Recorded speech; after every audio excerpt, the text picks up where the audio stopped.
Welcome, ladies and gentlemen, to a whole new edition of Outside the Box Radio. I'm Alex Ansary, coming to you from way off the grid in the high desert, San Luis Valley of South Central Colorado. We have an amazing show for you tonight. Max Igan is our guest. TheCrowhouse.com is his website, and he's got a number of podcasts that I recommend listeners of this show take a look at. It's a great addition to your iPod and great information for other people to listen to. Max has a lot of very interesting philosophical ideas on the nature of reality, the systems of control, and, of course, real tangible solutions that are available to all of us. So we're going to be talking about a lot of things with Max tonight. But first, I have a very special announcement. And I want to thank Bob in Chicago who called into the show when I was talking to Freeman about a month ago.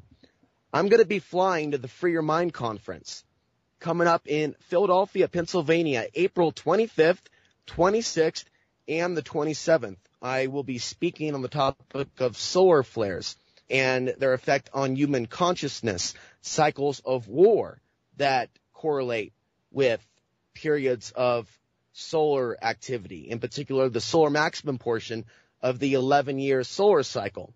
And so I'm very excited to be able to present my ideas to so many of my peers, so many friends, so many people that I've interviewed on the show over the years, but I've never met.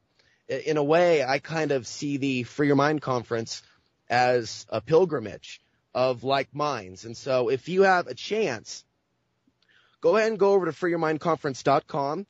And if this is something that interests you, there's going to be a lot of people there. And this is going to be held right around the area where the Liberty Bell is, right in downtown Philadelphia, Pennsylvania. It's a town I've always wanted to go to. You know, I've been to New York. I've been to Washington, D.C. You know, I've been to Dallas now. I lived in Portland, and now I'm in Colorado. But there's something about Philadelphia that's always fascinated me. So I'm very, very grateful to have this opportunity, and I want to thank Mark Passio for making this possible. There's going to be a number of speakers at the event, as you can see from the freeyourmindconference.com website. Laura Eisenhower is going to be there. So will be Bob Tuskin, who we talked to last month, I believe, or the month before.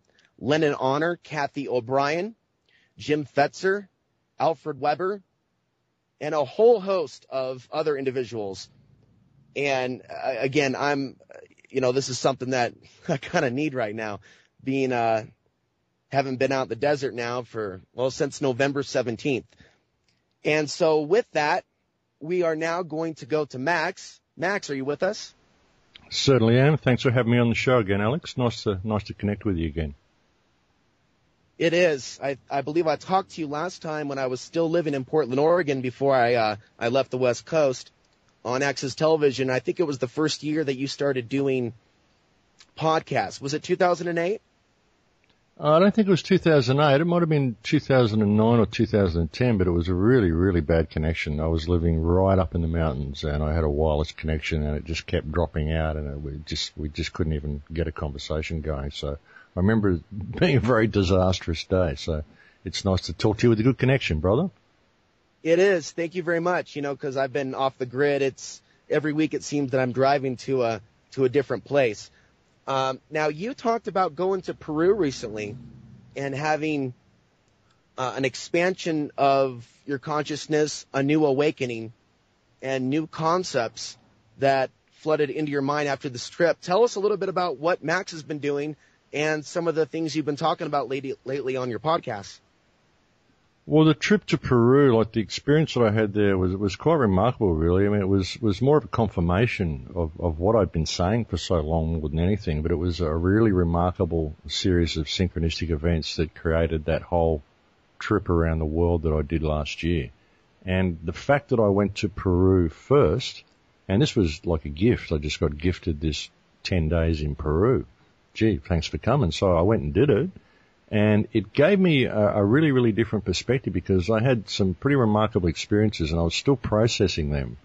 And as I was processing them, I kind of went out from Peru and the third world and the jungle, the Amazon, out into Costa Rica and then from there into Spain and through Europe and ended up in England and ended up through Egypt and Gaza as well, went to Ireland, all sorts of places. And because I was still processing what happened on the Peru trip, it gave me a completely different perspective of the world to what I would have had I not done Peru first. Because it just, well, there was something that happened in Peru. There was one experience that I had, one ceremony that I had where most of my higher senses came online, if not all of them. And I was actually able to communicate with reality around me in a completely different way to what I normally do. And it was very real. It was absolutely real. I could literally read the energy fields of things, and I could communicate with everything, all of creation. And so I began to see how disconnected we actually are, and how bringing down the system and changing the government structure and addressing the money system and all this sort of stuff, it's all very well, but there's so much more to it than that. You know, even if we were to address all of those things I just mentioned, we are still so disconnected from where we should be and what we are, that it's sort of, you've got to wonder how to get back there. It's almost an insurmountable hurdle to get back to where we should be. But going through the trip that I did, I started to see things, and I started to see how it's been done, how the process has been implemented. I started to see the sequence that had been used to disconnect us, and I began to realize that the way to get us back to where we should be is to reverse the sequence. And so that's what I've been sort of working on since then, trying to find a way to reverse this sequence. And I've got a project this year that I'm trying to put together called the Full Circle Project, which is based on all these understandings, and it's just an attempt to go and undo the sequence in people and get us back to where we should be. What is it about Peru, Max? There's a lot of people that have gone down there, yourself, David Icke, that have come back, and they have a whole set of new ideas to share with the general public. What do you think it is? There's just some energy in that place. There's some really, really remarkable energy there. I think a lot of it is because of the Amazon and because of a lot of the energy of the Earth Mother that's still there. Whether people will call me a pantheist or whatever for saying that, I mean, I experienced this. I literally experienced that feeling of a feminine Earth energy, a feminine Mother energy in Peru. And no, it's not Satanism, it's not Lucifer, it's not all these things the Christians will tell you. It's a very, very real energy. It's the connection to the earth that we're supposed to have. And look, there's just something very, very remarkable and very special about Peru. I mean, all of the ancient monuments and all the stuff that's there, the Nazca lines, the walls at Sacsayhuaman, and Machu Picchu, all of these things. I mean, the ancients built these things in this place for a reason. You find more of these remarkable things in Peru than anywhere else. I mean, sure, there's a lot of stuff in Mexico. There's a lot of stuff all around Central America, pyramids and things. But there's just something very remarkable about Peru, especially Machu Picchu. Machu Picchu appears to have been an ancient university that was built according to the Earth grid, according to Earth energy patterns. If you actually go there and look at the place, you look at the magnetic alignments that it's all set up, and the fact that all these compass points, and I mean, there's so much stuff that they've done there.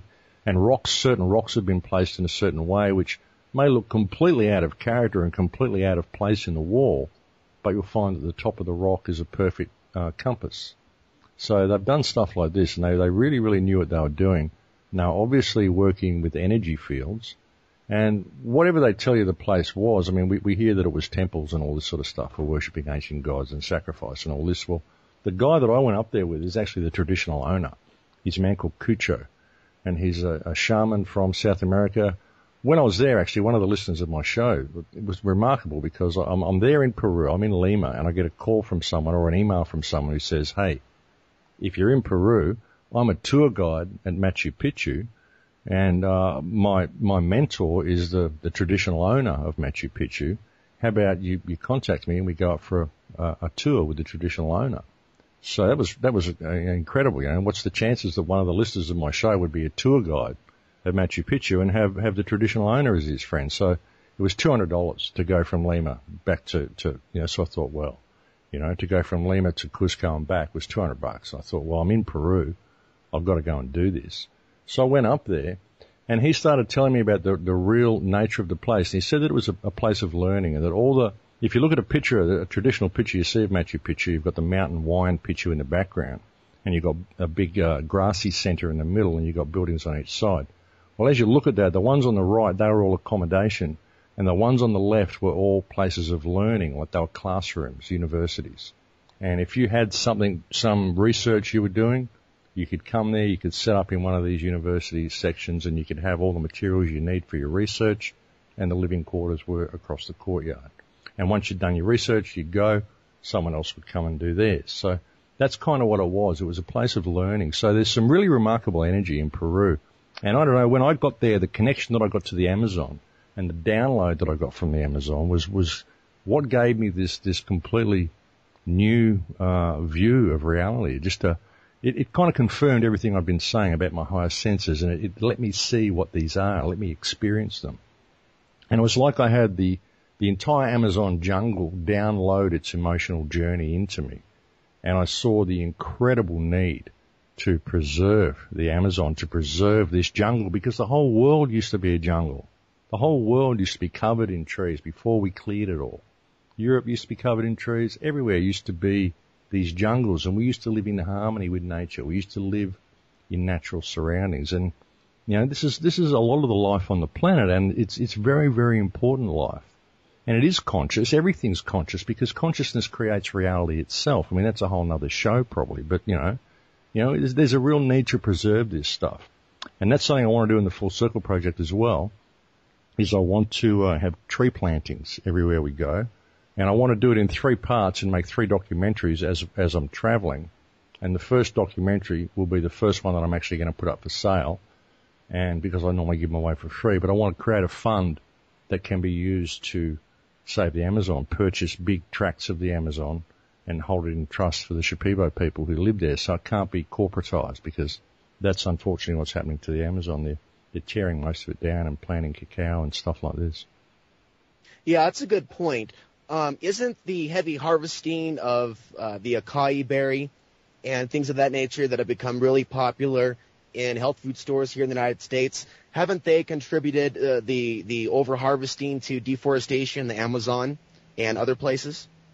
Well, yeah, I mean, they're tearing down a lot of the jungle and they're planting these big fields of these things to feed people. And they grow naturally anyway. We've got other places we can do it, but the Amazon jungle, it's just there. It seems like something that's never ending. You know, it's just going to last forever. But it's not. It's being torn down at a phenomenal rate for cacao and berries and all sorts of things that have been planted there. And we need to address this, because we can't lose this connection. See, when I saw the connection that we had, and there's very, very few people that still are able to give you that connection and to reconnect and to tell you the old ways and to give you the knowledge of the plants. That really only exists in the Amazon. And there's a special energy that exists with the Shipibo people. And we're in danger of losing that. And if we lose that connection, we'll never get it again. We'll never find it again, because the society that we're in is so mechanical. It's so detrimental to us. It's so backward to what we should be and so opposite to anything natural that we'll never be put in a position to find this stuff again. Kids aren't interested in looking in the Amazon and finding a connection to nature. They're more interested in the latest iPad, you know, and what the latest fashion is and the latest video game. So we're losing that connection, and it's very, very important that we work now to regain it, because it only really exists in the Amazon. That's the last frontier really on the earth. It's been taken out of Europe. It's still here in Australia in many places with the Aboriginal people, but they've been brutalised here, and there's virtually none of their culture left. There's nowhere you can go in Australia to find Aboriginal people living in a natural way. You know, it just doesn't happen anymore. But there are still people living in a natural way in South America, and I think it's one of the last places left. I mean, there'd be little pockets in New Guinea, there'd be little pockets here and there around the place, perhaps in Burma, stuff like this, but you know, most of it is in the Amazon. That's the last vestige of natural humanity, and it needs to be preserved at all cost, because otherwise we won't have a way back. We won't have a way back to what we should be. And I'm not saying we should all go and live in caves and all go and live in the jungle and wear reed skirts and hunt with bows and arrows. I'm saying we need to merge. We need to not lose the old ways. We need to merge the technological present with the shamanistic past. We need to merge it together, because that's how consciousness evolves. You've got to merge the past with the present to create the future. This is Fibonacci sequence. This is how it works.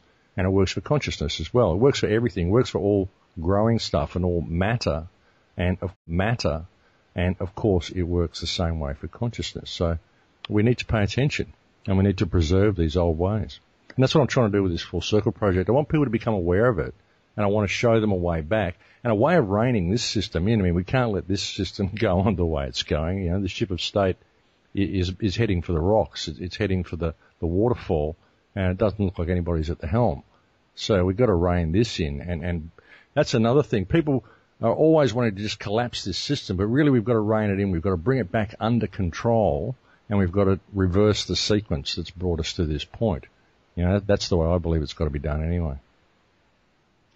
You know, Max, I listened to your podcast last night before I went to sleep, and then even after I went to sleep, my iPod just kept going on repeat. So it was good to get freshed up with some of your recent topics. One of the things that you were discussing is the artificial geometry that is all around us and how it affects us on a conscious level, perhaps subconscious level. And, I've thought for years about how out of balance we might be just from the fact that we live in square homes. And right now I'm living in a circular home, a yurt. And even though that's also artificial and nature is based on spirals, a circle is definitely much more natural than a square. And I can tell you, Max, I have felt the difference. Oh, you do? Yeah, square walls and flat surfaces and all this stuff. See, I believe that there was an event that took place, and this is something that I saw while I was away, but I can hear the break music, so we'll talk about that after the break, eh? And we'll come back, and I want to let people know that you're welcome to join the conversation tonight at 218-339-8525. Max Igan is our guest. Back in a few. Well, how early were you when you started to, question your reality, look into what we call the matrix? Was there a critical point in your time where everything shifted for you all at once, or was it something that was incremental over time? When I was 4 and I asked my parents why we had to buy land, things shifted for me. I was always walking around before then thinking this was just kind of weird. I felt like I'd been born into the wrong reality. It didn't seem to be this was the way things were supposed to be, And when I was 4, my parents told me that we had to buy land. I just couldn't figure that out. I couldn't figure out how you could actually own land, how you could lay claim to part of the planet. And I started researching into the pyramids and stuff when I was 8, so I never really fitted into it at all. I was questioning reality right from when I was a kid.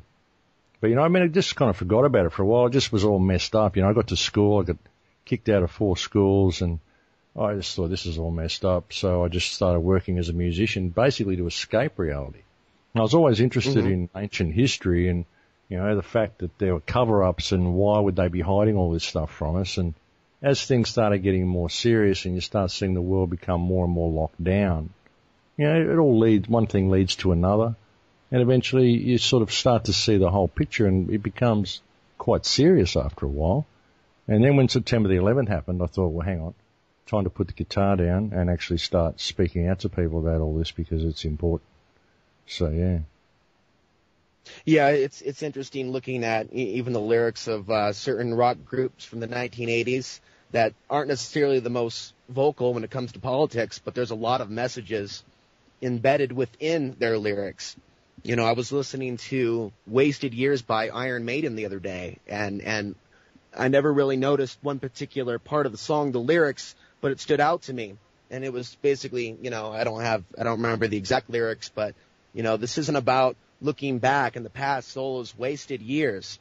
It's about realizing that we are in the golden years, and this is the time to make our stand. And, there's just so much beautiful poetry and information about this matrix we live in that we often find in music. Another example is Pink Floyd's The Wall. Both the movie and the analysis of the lyrics. And I remember buying a book called Which One's Pink, which is authored by Roger Waters and someone else. And it's a song-by-song psychoanalysis of the deeper message that he was attempting to send to his audience. Oh, look, fantastic stuff. I mean, Roger Waters is a very, very intelligent man, and he's always been trying to send this message to the world to just wake up. I think one of the greatest albums ever released is a Roger Waters album called Amused to Death. Absolutely fantastic album. If you haven't heard that one, Alex, I recommend that you go and have a listen to that album. It'll change your life. It's a very, very it's a critical examination of the human condition, and it's very, very good. And the subtext, the subtext and the underlying message of the album is absolutely fantastic. So look at that one. Yeah, but he's a very intelligent man, and it's always been there in the music. They're trying to tell us to wake up, and I think this is one of the most important times in human history. I really do. I think this is the first time we've had the tools that we need to make change, and this is the first time we've really been, almost spiritually evolved enough to be able to deal with it and do it properly, Absolutely. There's also another band I'll mention that's out of Europe. It's called Ladytron, and they have a lot of also interesting messages about our reality. So, Max, I kind of want to talk to you about the pros and cons of what we call where we're at in the so-called movement. There's a lot of things that you brought up in your recent podcast that I've been saying almost word for word the exact same thing, but in a different way. And a big problem that I see is this illusion of separation, the competitive nature, competitive drive, that sometimes pits alternative media hosts against each other instead of working on a collaborative basis, a collective, if you will. And one of the things that's always troubled me as someone that's been in the alternative media since 2004 is the fact, and I actually did change my location, Max, and went to Dallas to help someone start their own alternative media network, which was supposed to be about a network where people can watch a variety of different hosts, people like Vinny Eastwood, people like myself, people like, some of Anthony Hilder's video, the Corbett Report, and some other shows that currently air on Access Television. Unfortunately, that project was truly based around how can he, the guy that set it up, that was organizing it, get as many Federal Reserve notes in his pocket as possible. And his business plan was not exactly what I would call the most legit. I've always felt, and I was kind of ranting about this the last segment of last show, that has been our biggest downfall as a so-called movement, our inability at times to come together and work together and bring our resources together, our minds together. I can see people that have interests in art work together. I can see people that have interests in yoga or dance or other forms of human expression work together. And I can't help but feel that it's very important to me to bring this issue onto the air, that we have to look at, we've come all this far and we're working to expand consciously and become better people. But it seems like there's a lot of road work that we still have to pave, that we still have to create to get to that place to where we are a collective force, a peaceful force to be reckoned with. Well, look, there is, and unfortunately a lot of people, their egos get in the way, and you get into a position where you've created yourself online and you end up with a revenue stream and you kind of get a little bit attached to that revenue stream, so then you've got a vested interest in maintaining the fight. And that's what a lot of people do. A lot of people, we're running programs, Alex. Everybody's programmed to think in certain ways and to react in certain ways. And a lot of people are running the program of the fight. A lot of people have been speaking out against this ruling elite and this Illuminati and this horrible corporate system for many years. And it's all they know. They've gotten very good at it. They've gotten very knowledgeable about it. But it's all they know. And they can't imagine a life without the struggle against the system. It's about the struggle. It's about the fight. It's not about winning. It's not about what we would do if we changed things. And it's about the fight. And my opinion is more valid than your opinion. I've got my view, and this is the way it works. And anybody who disagrees with me must be Illuminati or working for the other side, And this is what's going on. And when people, you'll find that you have a difference of opinion with someone, they'll start making up hate videos about you and saying that you're a shill, you're this and you're that. I get it all the time because I have a difference of opinion with them. Then they'll open other accounts and they'll come and they'll start arguments with you on thread, and they'll wait until you lose it and you say something, like just go away. You'll say something rude to them because they push you so far. They go, oh, look, got him. Look what he said. He said something rude. See, he's not perfect. Oh my God, he's human. They do this. They do this to try to trap you and pull you away from what it's all about. So you've got to wonder where these people come from, whether they're plants or whatever. But a lot of the time as well, you've got people in the truth movement and they're attacking this big ghost, this big machine that they can't really get to. They go online, they air their frustration, which is simply a way of thinking that I'm undermining this big beast, but I'm not seeing any change. The world isn't changing, so they get frustrated. So then they find someone they disagree with, They attack them because they get a response, they get a result.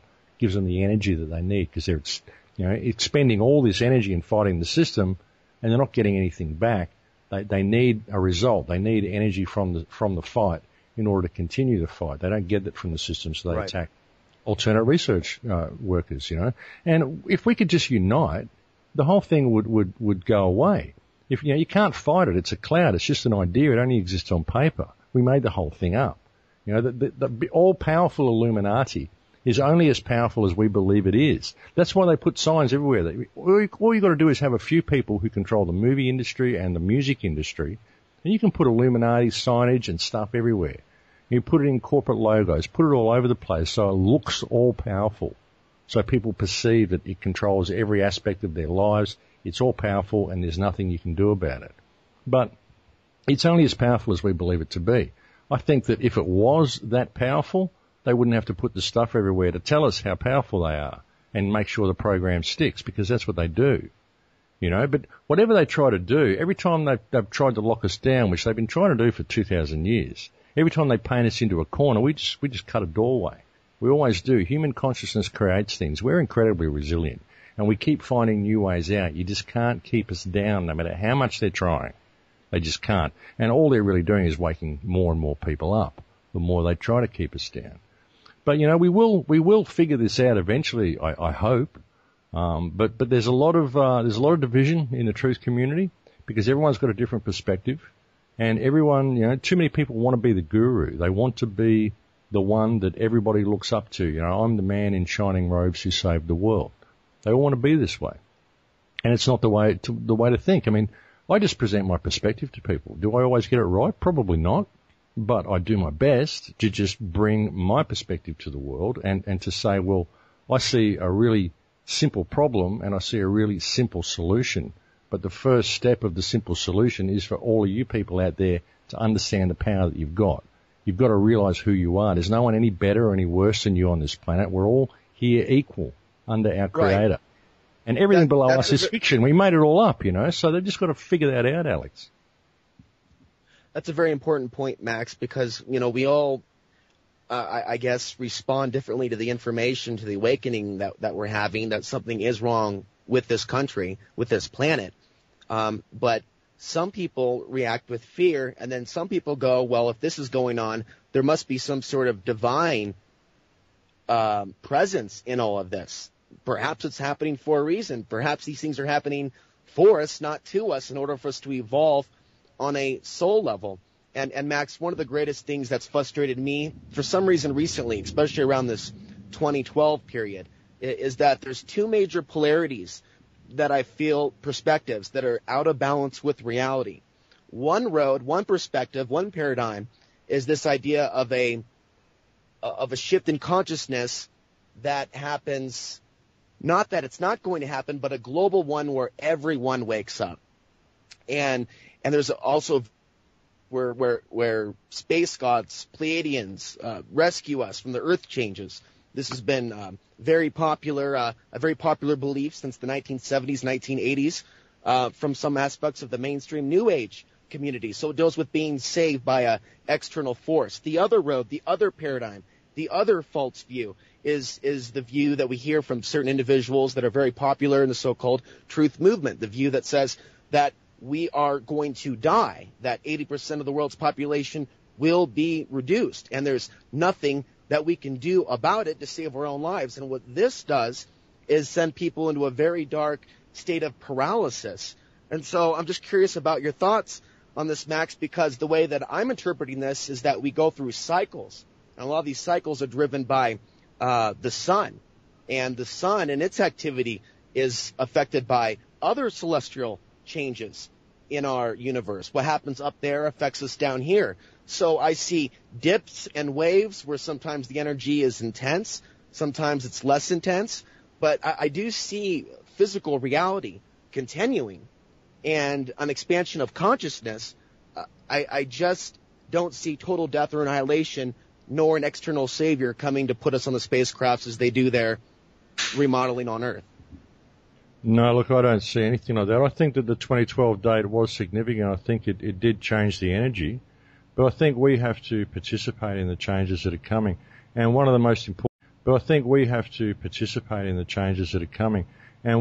important things that you said in that was imbalance.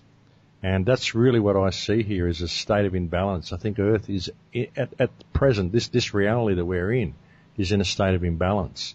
And it's in the process of rebalancing itself. I think that's what the awakening is. It's a rebalancing of reality. Well, that's what I appreciate about your message, is that we're discussing an individual shift in consciousness and taking personal responsibility. And I think that's something very important for all of us to focus on and think about what that means in our own lives. Okay, we've got 2 phone calls coming up from the 347 area code and 214 area code. Max Igan is our guest, thegrowerhouse.com. We'll be back in a few.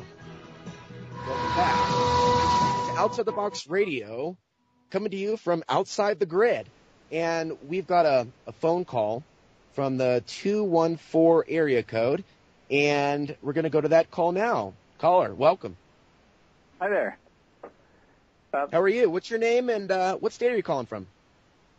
My name is Daniel. I'm calling from Dallas. And welcome. We've met. Alex, you know me from our meeting at the some cafe down on Mockingbird. Anyway, I'm wondering. Good to talk to you again, Daniel. Good to talk to you. I got lots of good memories of some good people that I met in Dallas, and you're one of them. Well, thank you. Right back at you. Thank you, Alex. So, I'm working on this. Been working on a lot of these hypotheses, and I really like the one presented here by this gentleman. I also find myself wondering if maybe the analogy presented by the Garden of Eden, the tree of knowledge of good and evil, isn't somehow related to this. And what I mean by that is possibility that this isn't meant to work.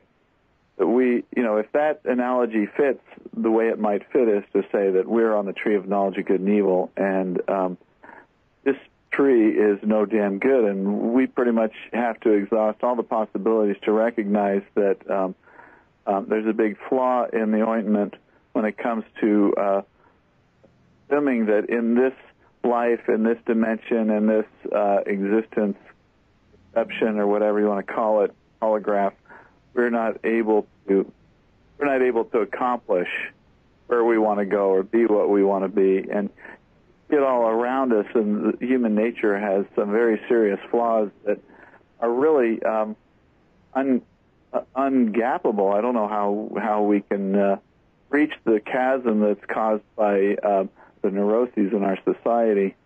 And my assertion is that perhaps it's supposed to be broken, and the point isn't for us to fix it or make it work, but for us to become, humble enough to realize that, what we're calling ascension or higher consciousness is this awareness that just to accept things as they are and recognize that there is some higher being.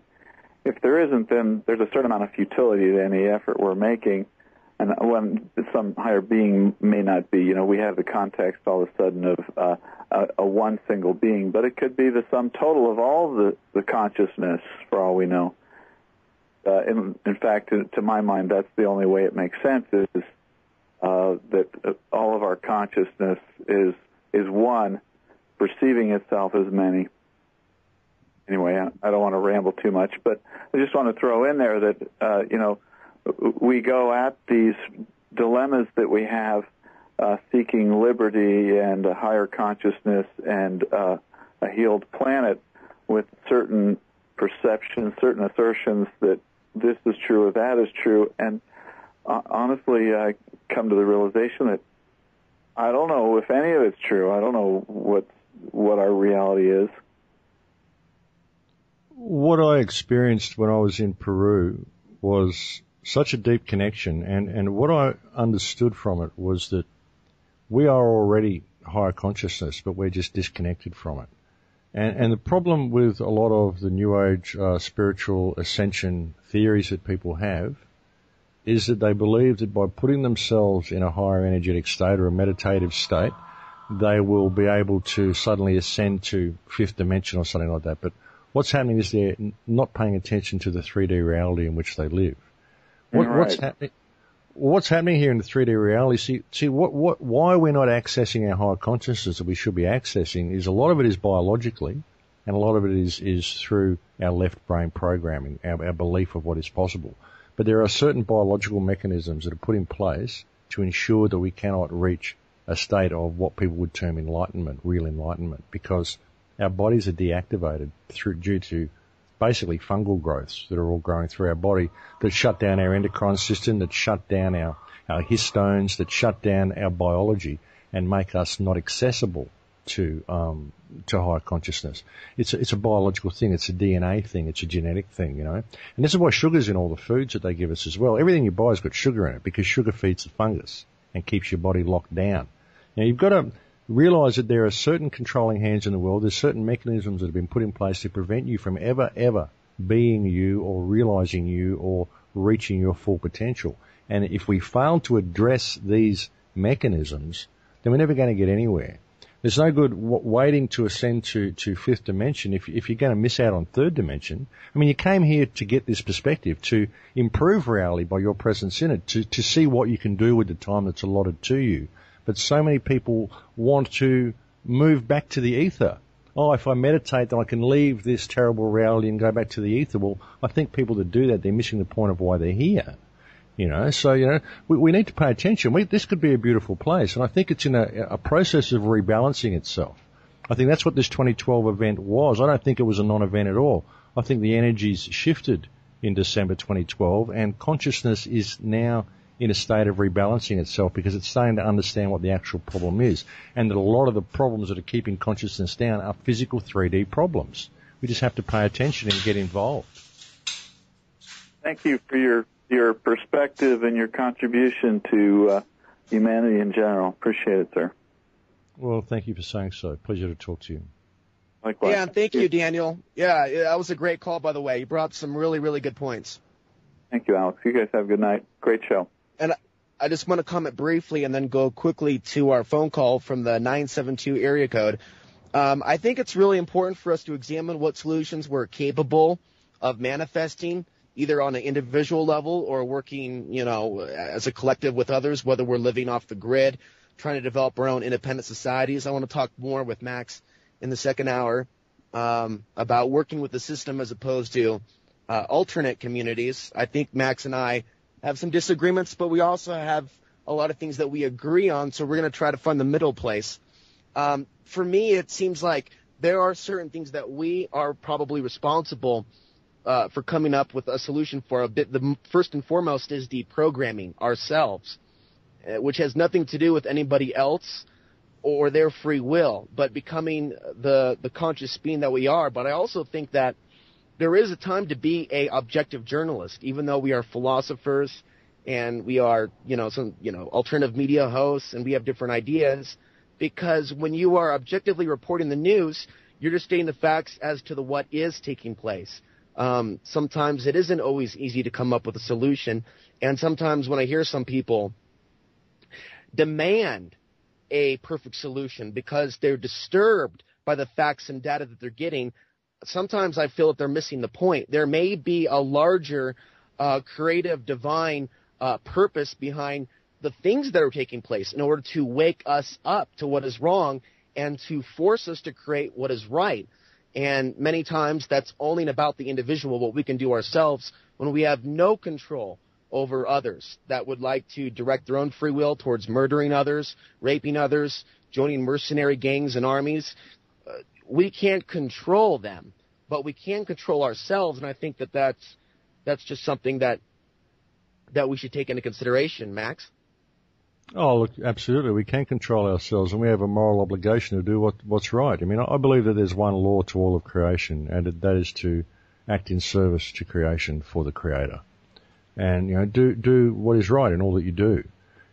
Follow the path of Dharma, do the right thing at the right time in the right way for the right reason. You start living your life like this, and you start seeing other people as yourself. Live your life in Lakesh. I say that at the end of every radio show, in Lakesh, which means I am another yourself. And the caller we just had on said, look, how he believes there's really only one consciousness. Well, if you look at how your body works, there is. Your body's a computer. It downloads a frequency that you experience as you. So you are completely unique in that, and completely unique in your perspective, and yet you come from the same place that I come from. You come from the field, from the ether, because the energy that exists all around us, that is conscious energy. It's consciousness that creates all of reality. So, we can experience reality from a completely different way once we really perceive what it is. And everything I've just said, I mean, that's mainstream science is saying all of that. And I experienced that when I was in Peru, when I was in an altered state in Peru and my higher senses came online. I was able to read all of that energy around me. So I know it's real. And people say, oh, you were on it was a drug-induced experience. Well, ayahuasca, I don't perceive ayahuasca to be a drug. It's a medicine. There is a spirit to that plant which can take you in and show you how reality works. And everybody who uses it has a similar experience. They always experience a female spirit that shows them things about themselves and shows them how reality works. Any of the visual stuff you get is simply through having more DMT active in your body, which you should have anyway, because your pineal gland should be open. But DMT is produced in your spine. Your body should have much, much higher levels of DMT in it than what it currently has. And that's one of the reasons we don't see outside visible light. So this is why it's important to preserve these traditions, and it's important to look at reality from a bit of a wider perspective than most people do. But, if you have an order to do something and you have a moral obligation to do otherwise, then you always should go with the moral path, the moral high ground. You should always do this. If we were to live our lives in Lakesh and live our lives in a state of respect for each other, I think we could change the world very quickly. Yes, a wider perspective indeed. Not looking at the universe through the lens of a McDonald's straw. And with that, we're going to take a break. Max Igan is our guest, and we welcome your phone calls, 218-339-8525. Max's website is thegrowhouse.com. And when we come back, we'll take our phone call from the 972 area code. Hour 2 up next in just a few.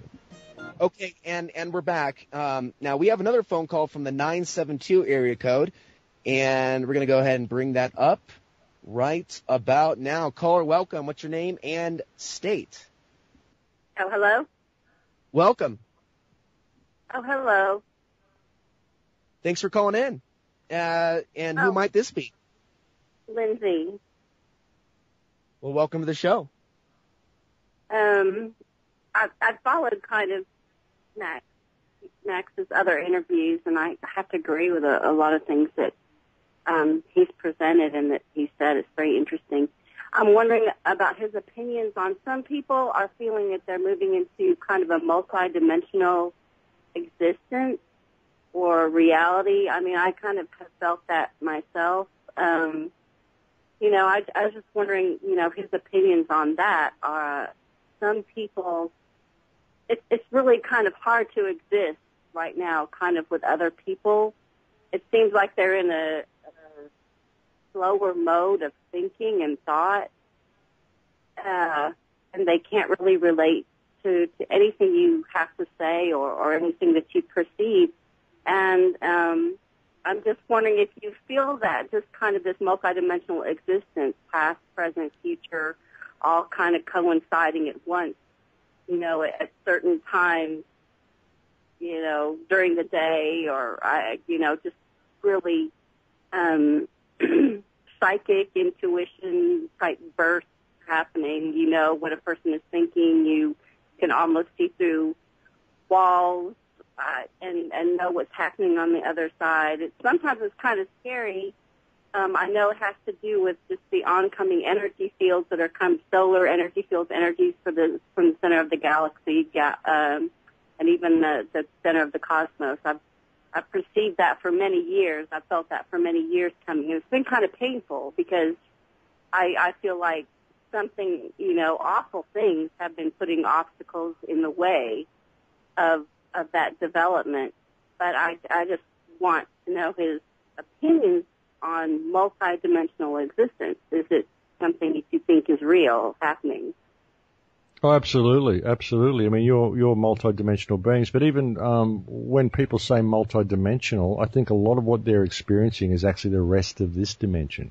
They're coming online. So we're only experiencing about 3% of this reality that we're in. There's all this stuff that exists outside visible light that we're not experiencing. A lot of the stuff that I experienced in Peru was all of these higher senses coming online. And the people you're talking about, these people are probably cut down a lot of sugar and stuff in their diet. So the fungal growths are starting to leave and the systems are starting to come back online. So I believe the Earth is in a process of rebalancing itself. I think consciousness is in a process of rebalancing itself. And those that have been keeping up with their diet and keeping, this fungal growths down in their body and keeping themselves in the right energetic state are starting to shift in and out of these higher senses. They're starting to have stuff come online that they may not have experienced before. And that's the thing with higher senses. They come online and you start receiving information and you don't really know how to interpret it because you haven't learned any of this yet. You know it's information, but it's difficult to understand some of it because, it took you 5 years to learn how to use the 5 senses that you've got. So when you start having higher ones come online suddenly, it can sort of feel a little bit disconnecting from the world around you. You don't really want to be around other people. You don't really, you can see the problems with the world and you don't really want to participate in it. But I think that's what we're going to see more and more of. But people have to be aware of what's going on in 3D reality. See, this is what I keep saying to people. You're here to experience this. It's what you do with this. You've got to pay attention to what's going on around you. And once you do realize that we all do come from a single source and that we're all here simply to gain the perspective which is ourselves of this experience and to help with this realignment, I think a lot of the people that have come here have actually come here to help with the realignment, then, your purpose becomes clear. You can't forget to pay attention to 3D reality, though. You have to participate in it because that's why you're here. But people, sometimes they are very angry towards you, when you express anything beyond just that 3D reality. They just there's just this anger vortex. Well, yeah, it's the predator mind, and it's also very confronting to people, because they're running programs. People are all programmed into this reality. The best thing you can really do, I believe, is to lead by example in all that you do. Be a pleasure to be around. Always improve someone's day if you come in contact with them. Try to improve their day. Don't bring them down. Give them something. Give them some energy. Everybody you come in contact with. If they disagree with your beliefs or what the information you're attempting to present them, well, don't present it to them. Just present them a you that they would wish to emulate. They would want to be as happy as you are and as joyful as you are and as positive as you are. And they would want to be able to give energy to people the way you give it to them. Lead by example in what you do. And they will change by themselves. Their energy will change. They'll start emulating that energy. And that's how you can do it on an energetic level. You don't have to give it to them with information which is going to challenge their belief systems because this is very, very deep programming that people are running and it can be very, very confronting. You come to someone who's 40 or 50 or 60 years old and you're telling them that their life up to that point has been completely meaningless, that everything they did was worth absolutely nothing, and that everything they thought was true about reality is actually false. That's virtually what you're presenting them with. And that's very confronting. So you've got to, as I've said before, you've got to undo the sequence. And the first part of undoing the sequence is for them to understand who and what they are. And the best way to give them that is to be all that you can be and lead by example in all that you do when you're around these people. Well, some people, I think, are really surrounded by sinister forces. I can see just absolute dark energies just swirling around people.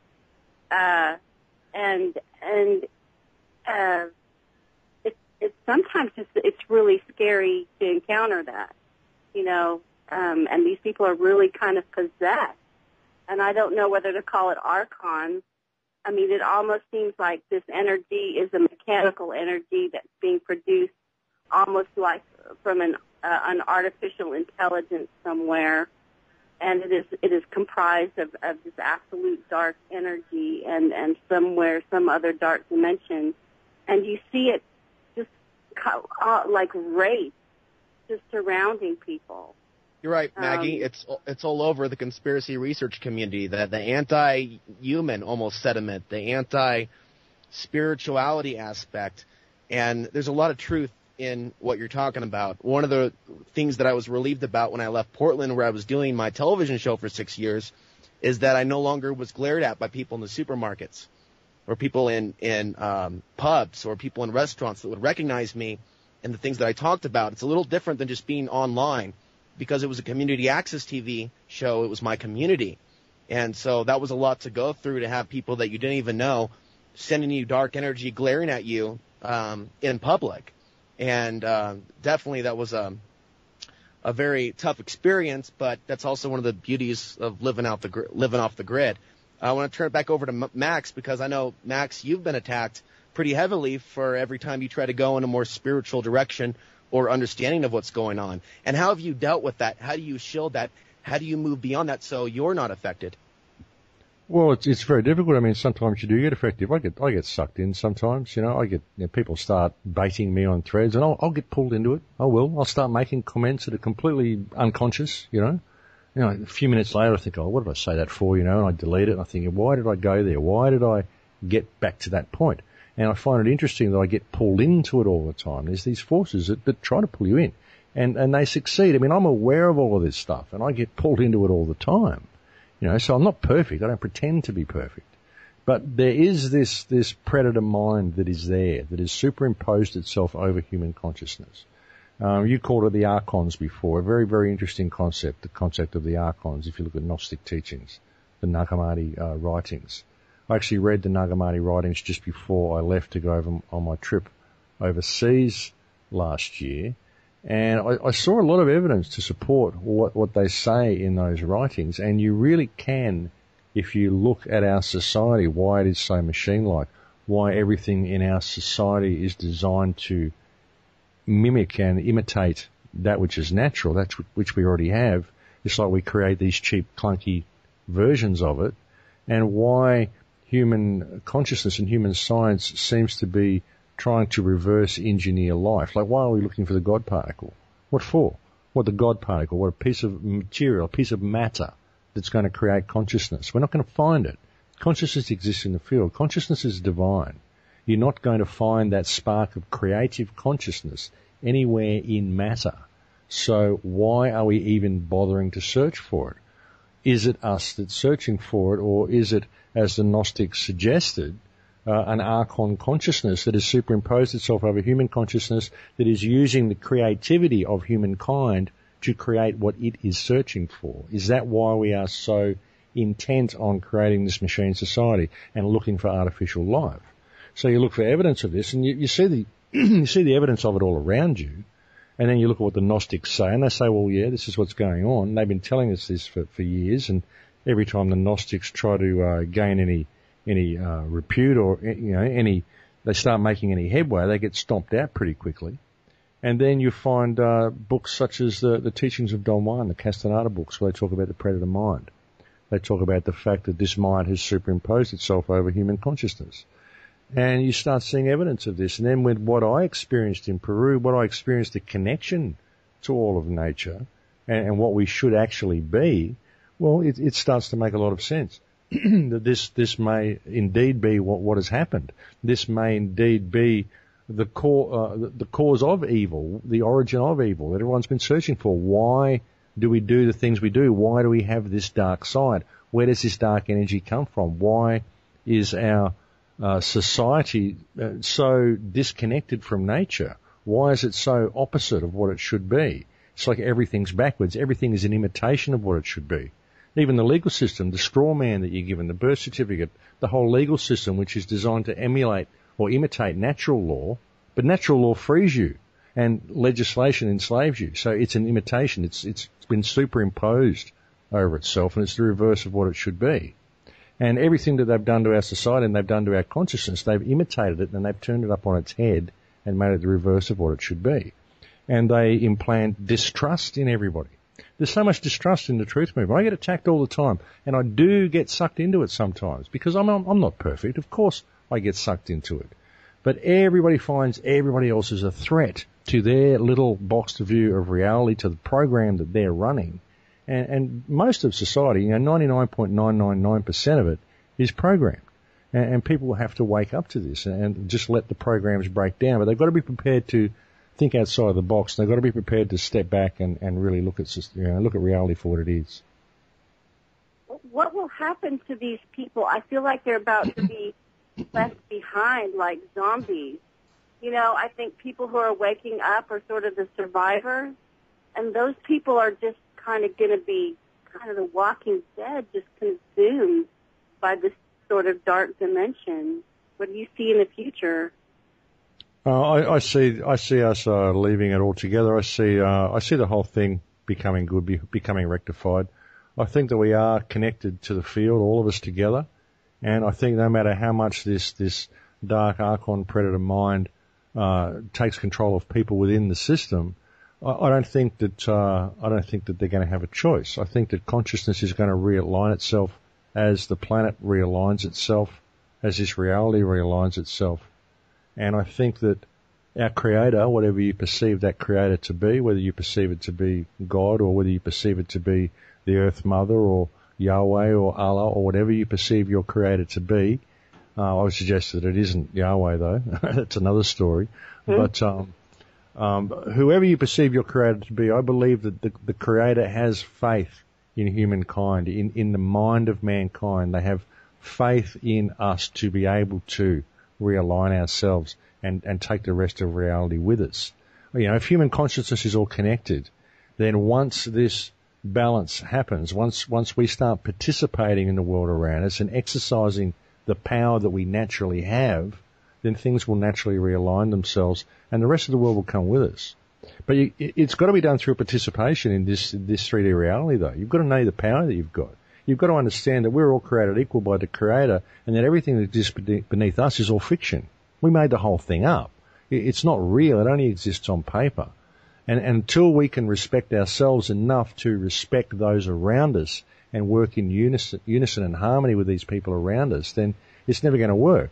You know, I mean, you might find some person with dark energy you can't work with. Well, that's fine. Leave them be and work with someone else. But don't change your energy. Stay in that positive energy, even if they're dark. You can still love them. You can still see that they're only dark because they're programmed or they're conditioned to have the belief system that they've got.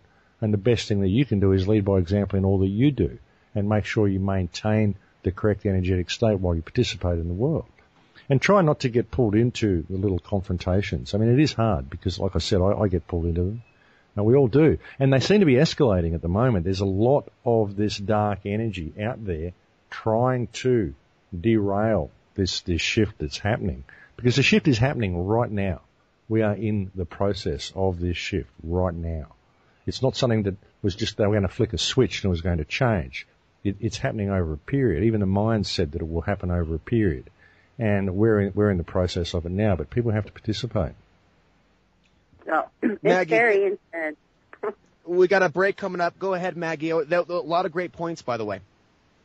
Okay, thank you. Oh, well, I'm just saying it's physically intense. I mean, I can physically feel when there's a great deal of solar activity, and it's, you know, how to deal with this kind of the pain that it causes, a physical pain. And we'll be back in just a bit. And I understand what you're saying, Maggie. There's a lot of people going through that. And that's why grounding and being in your own space and protecting your mind is extremely important. Welcome back, ladies and gentlemen. 218-339-8525. Max, you were telling me something very interesting during the break relating to the Nagamati text, which refers to the archons and the demiurge and this matrix-like system of control. What did they have to say about the sun? Well, when the Earth was created, apparently Sophia was created. The Earth was a creation of Sophia, basically. Sophia morphed into the Earth, if you will. This was according to the Nagamati text. But when the sun was created and this whole solar system was created, according to the Gnostics, the sun, whose name is Sabaoth, actually aligned itself with the Earth. And they agreed consciously, a conscious agreement to always act in harmony with each other, which is why the sun has increased in temperature like 30% in the last few thousand years, but the temperatures remain the same on Earth. And when there's sunspot activity, there's certain things that happen with human consciousness, and we have a very, very symbiotic relationship with the sun. I mean, all life on the planet is a result of the sun. If the sun wasn't where it is and we weren't there in relation to it, then there would be no life. And it's very interesting that Earth is an organic planet. To it, then there would be no life. And it's very interesting that Earth is an organic planet in what is essentially an inorganic solar system, and that this particular solar system is based very, very heavily on celestial mechanics and mathematic principles. It's a very, very mathematically constructed solar system, more than any other ones. If you look out and start doing research into what solar systems they have found, which are outside this one, which is not many, but they've found a few, they don't operate on celestial mechanical principles the same as this one does. So this is a very, very mechanical solar system, and yet we have this very, very symbiotic relationship with the sun that no other planet has. So yeah, that's just an interesting part of the Nag Hammadi legend, the Sapphire myth, which is quite an interesting story. It's actually fantastic mythos that they have around the creation of the Earth and the creation of this solar system, the creation of the archons and the predator mind and the whole thing. It's very, very interesting to hear their take on it. We had Laura Eisenhower on the show about 2 weeks ago. Very, very interesting guest. She's also going to be speaking at the For Your Mind conference. And for those that like to, learn more about the archons and the Sophic myth, Laura has done an amazing job putting a great wealth of information and data together. I want to take a step back here and talk about some of the really incredibly distorted ways that some people are viewing reality. And I haven't heard you ever really get agitated, except for one time, and I understand why. You were on the Truth or Girls radio show, and a particular individual came up, Dallas Goldbug, whoever his real name is. And I remember hearing what you were saying about, and I want you to kind of explain to the audience, for those that haven't heard, who is Dallas Goldbug, because, we're talking about a person that pretends to be a conspiracy researcher that's legitimate and takes people, including myself. He said I was Mark Dice. No, I'm 5'7". I'm not 6 foot. Mark Dice is over 6 foot. I'm pretty sure I'm not 6 foot. I'm pretty sure Mark Dice is not 5'7". And so, I just kind of shrugged it aside, whatever. Shortly after what you talked about on the Truth or Girls radio show with Morning Mayan and another individual, I went to someone's house here in the San Luis Valley that was going to let me use their internet to do my show. And he was trying to tell me, because he was somewhat in this information, he said he was a like mind.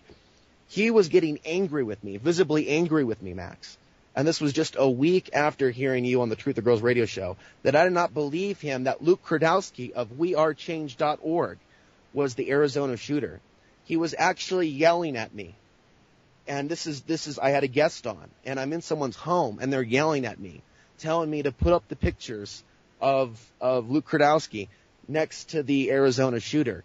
And that was a rough moment, Max, to see that that there is such a strong degree of cognitive failure, a major thinking malfunction, where people can think that two people that don't even look alike are the same person. And I'm curious what your thoughts are on this, and if there's perhaps something more sinister to the Dallas Goldbug. We'll call it Operation.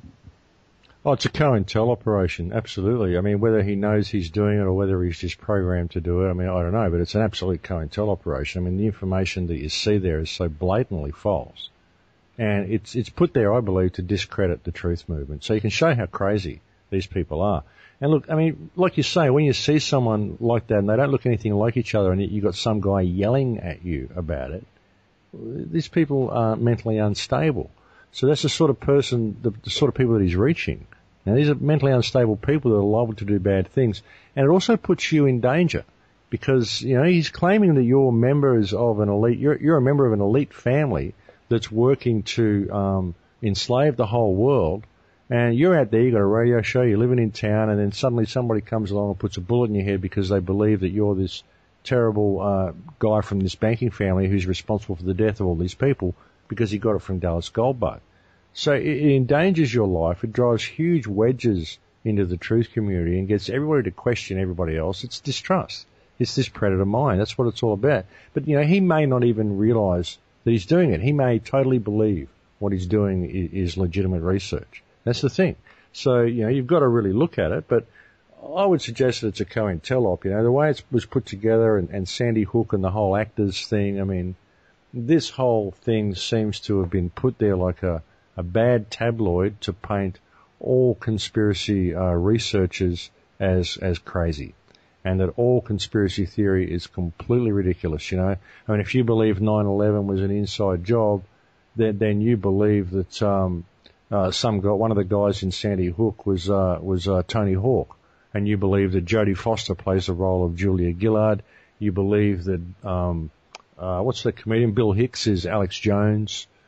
So you're crazy. You're crazy, and not only that, but it was one of these conspiracy theorists that went and shot all those kids to begin with. His mum was a prepper, so she was feeding all this information to him. So you guys are all crazy, so we need Homeland Security to go and take out all these alternative researchers because they're domestic terrorists. They're crazy. They believe all this crazy stuff, and we need to tidy up this place and get rid of these people. That's what it's all about, and you can see it. It's so obvious. I mean, the information he presents is so blatantly false and blatantly wrong that you know that it's a psyop. Either that or he's just a very, very sick man, with a very, very extremely damaged mentality. Well, I can't say it. There were people that warned me before I went over there, but lesson learned. Maybe he's listening now, wondering, what this government agent is up to. Okay, moving on to some of our more serious topics, at least solution-oriented. And, we're talking about the reality where we're going beyond money as it currently is. And I'm curious what your ideas are on that. You've talked a little bit about credit unions, and there's a website called Solari.com. I forget her name because it's been a long day, but I've interviewed her many times. And she's been advocating this for at least 6 or 7 years. Catherine Austin Fitz? Yes. Yeah. Look, I haven't really looked into what she says on Solaris. She did feature Transformation on there when I released it, so I was pleased with that. Someone sent me a link. But I haven't really looked into it. I mean, the whole money system is a very, very tricky issue because money is something that we always use, so we can't just sort of get rid of it all of a sudden. And I don't like the idea of a credit-based system. I don't like the idea of a digital monetary system. I like the idea of there being no money, but I think it'll be a gradual process to get to a stage where we figure out that we don't actually need this stuff. That's why I believe we need to find a way of reining this system in. And I believe the way to do it is to understand that the government are simply public trustees, regardless of what legislation they put in place, regardless of what rules they've written down in books. We are what created society, and society is what created government. They're way down the food chain. They're there as trustees of what we hold, which is the earth. The earth is us. It's not something that we have to earn. It's not something that we have to buy. It is ours. This is what this society has basically done is it's dispossessed everybody, and now it's trying to, it manages to keep them enslaved by just being alive. So we have to address that situation and realise that it's just a small group of people that are controlling it, and actually the whole government situation is a trust agreement. These are public trustees. They're all in breach of trust, and we have to step above it and start, regaining things a little bit that way. You have to rein the system in, get rid of all the toxins out of our environment, all the toxins out of the food, all the chemicals and fluoride out of the water, and send us back down the track to what we should be. And eventually I think we'll get to a situation where we don't need money. But at the moment, I guess it's a necessary evil. The most positive system I've seen so far is mathematically perfected economy. Mike Montaigne's mathematically perfected economy. It's very hard to get your head around. I'm not mathematical at all, so it's difficult for me. But it sounds like it works. When I had him on the show and he explained it to me, I remember thinking, yeah, this could actually work. And I think that would be a great stepping stone to get to a situation where we didn't need money at all. Because really, I don't think we would need it. If we come back online, if our higher senses come back online, which will only happen once we get the toxins and stuff out of the environment, then I don't think we'll need it. People think that they can't imagine a world without money, they can't imagine a world without commerce, but I think it all comes down to a state of your consciousness. And I think that once their higher faculties started to come back online, they'd soon realise that reality doesn't work that way at all. And take a look at this for those listening. There's been a lot of information that we've seen about the sun and the Earth's weakening magnetic field and holes in the Earth's weakening magnetic field. And information that is indicating that M-class flares in the future will have the effect of X-class flares. And because we have such a strong dependency on a centralized electric grid, if something were to impact that, it could impact banks, it could impact satellites. It doesn't mean that we couldn't bounce back from it or that it would be permanent, but at the moment, it could cause a serious malfunction, breakdown of the world economic system. And the History Channel keeps referring to this as a end-of-the-world type of event. And since I have become interested in solar flares, fascinated with them, beginning in 2007, 2008, and by the way, at the age of 8 years old, I used to have dreams of a solar flare hitting the planet and a powerless reality. And that was not implanted into me by any form of predictive programming. I was actually having these dreams. And so what I'm wondering, Max, is if this is a part of the shift. If we go back into a situation where there's no more money and there's some sort of event that forces people to come together and grow their own food, and in a way, for those of us that are not comfortable with the direction that the police state has gone, basically being our own police. Some could say the word militia, but not, fanatical, but people that defend their own neighborhoods, defend their women without the use of police. I see that as a big, big part of becoming free, when we're no longer dependent on 911, when we know the neighbors across the street. And this is why, Max, I think that we do need alternative communities, because some of us have been trying our entire lives within the system. We've been trying our entire lives to have meetups with people that are in the city that don't have the time to get together and go, how are we going to get off the grid together because there's too many parties going on? This was what I was competing with the whole time, Max, in Portland, was people within the system, within the city, within the grid that never wanted to take the time to come together to a meetup. And if they did, it was because they were looking for me to be their leader, or a Portland version of Alex Jones. And I was looking to have more of a community, but I wasn't able. So I changed my location to an area where the neighbors do know each other. And no, we're not exactly an alternate community, because many of us still need money to go buy things within the city. Gasoline is a big cost. Sometimes it takes money to get wood. But for me to be out here so far from mainstream America, it's challenging me to develop those social skills, to be friends with other people that might think that I'm a freak show just for having an alternative perspective. There's some people that know what I do in the Valley and they like me out simply because there's an independent thinker in the Valley. And that's all it is. And so I'm working, Max, to not let that stuff bother me, but to be optimistic that maybe we can do something together, because I'm starting to see signs. There's more people moving into the area of the San Luis Valley that are finding me on Facebook. Some of them are YouTube viewers. And I've been really frustrated living out here in sometimes negative 30-degree weather, but I'm starting to see a shift, and I think that more people are going to be moving up here in the future. And so, I think this is just kind of a message for everyone living wherever you are in the United States or elsewhere. If we can find a way to work together, those of us that are like minds that don't want to screw each other over financial issues or anything else, then I think we have a chance. But I do still think that there are some ways that we can work within the city, the city or the system, and that there's a place for that too. I think the answer, at least for me, is to look into my own heart and see where that's leading me. And I think that's the answer for every listener in the audience, for them to follow their heart and listen to their inner guidance as to what their own solution is going to be. And where they are environmentally is going to play a really big part. Well, look, it is. Everybody should be growing food. I've been saying this for years. You've got to start putting gardens in. We've got a lot of gardens in down New South Wales. We just used to plant them randomly a couple of years ago, but that's kind of slacked off. But almost everybody I know has got vegetable gardens in. And, alternate communities are great to get off the grid. But my argument is that too many people go out there and they attempt to create a working model of an alternate society so that they can then show it to the world. They don't participate in the one that we've got, and we need to save this one, Yeah, there's a lot of power in having 1 foot in each world. And as I'm trying to do, keep 1 foot connected to the internet and keeping the show going, and yet experiencing 98525.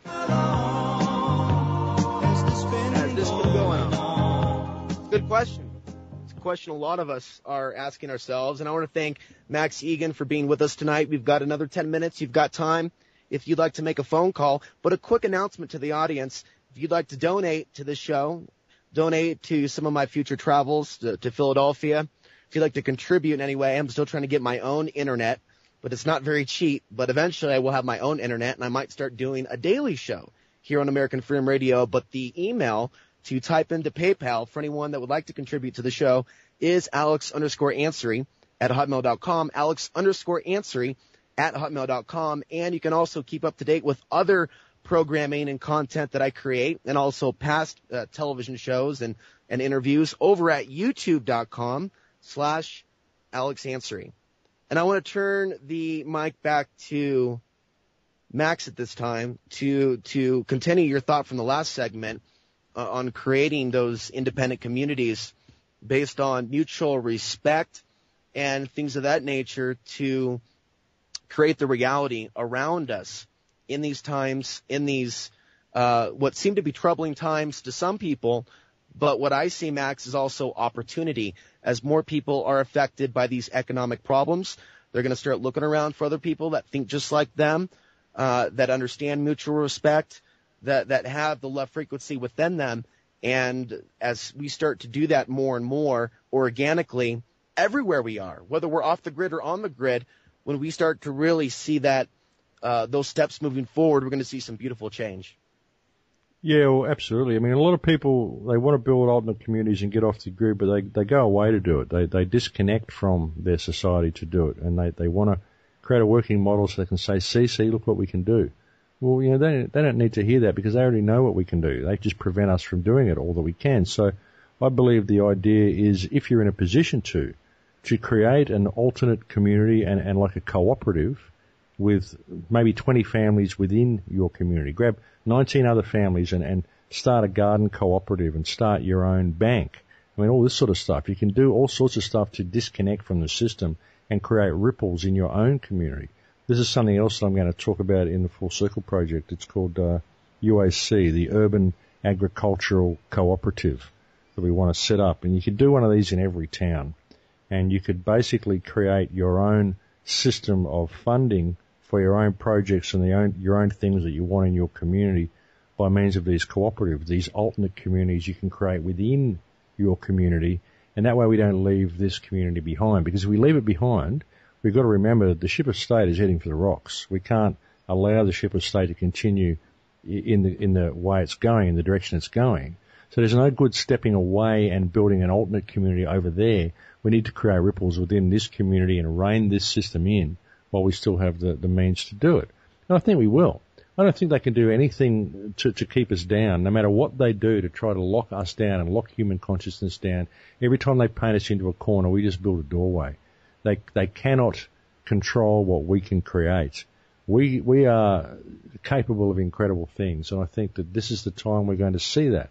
The more they try to lock us down, the more we're going to rise up and the more resilient we're going to get. We're going to start realizing that we've had enough. Enough is enough.